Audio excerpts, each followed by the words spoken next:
আসসালামু আলাইকুম, কেমন আছো জি? চাঁপাইনবাবগঞ্জ জেলার মানুষগুলো আশা করি সবাই খুব ভালো আছো। কারণ আজকে আমাদের চাঁপাইনবাবগঞ্জ লালাপাড়ায় প্রিয় হুজুর মিজানুর রহমান আজহারি সাহেব আসবে। আর আমি সকাল সকাল বাড়ায় পড়েছি তার প্যান্ডেলখানটা দেখার লেগে। সব দূর দূর থেকে প্যান্ডেল দেখতে চলে আসছে 3-4 দিন ধরে। আর আমি একদিনও দেখতে পাইনি, তাই সকাল 6টার সময় বাড়ায় পড়েছি। আর এর দেখো এই প্যান্ডেলখানটা একবারে এসে পড়েছি, কোনো রকমে ভিড়ে টিড়ে হাইটে হুইটে চলে এসেছি দেখতে।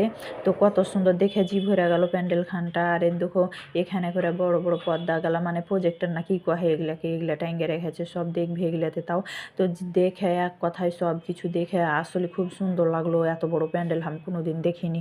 আর এই যাহানে নাকি তিনি নামবেন হেলিকপ্টারে, তাই সব ঘিরে রেখেছে, ঢুকতে দেয় না। তো না দেখতে পান, এটাই বড় কথা।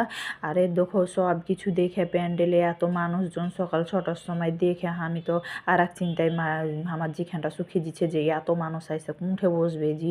2টা-2:30 বাজতে বাজতে কী অবস্থা হবে আল্লাহ করে জানে। সব কিছু ভালো ভালো হয়, আমি দোয়াটাই করছি যে ভালো হতো।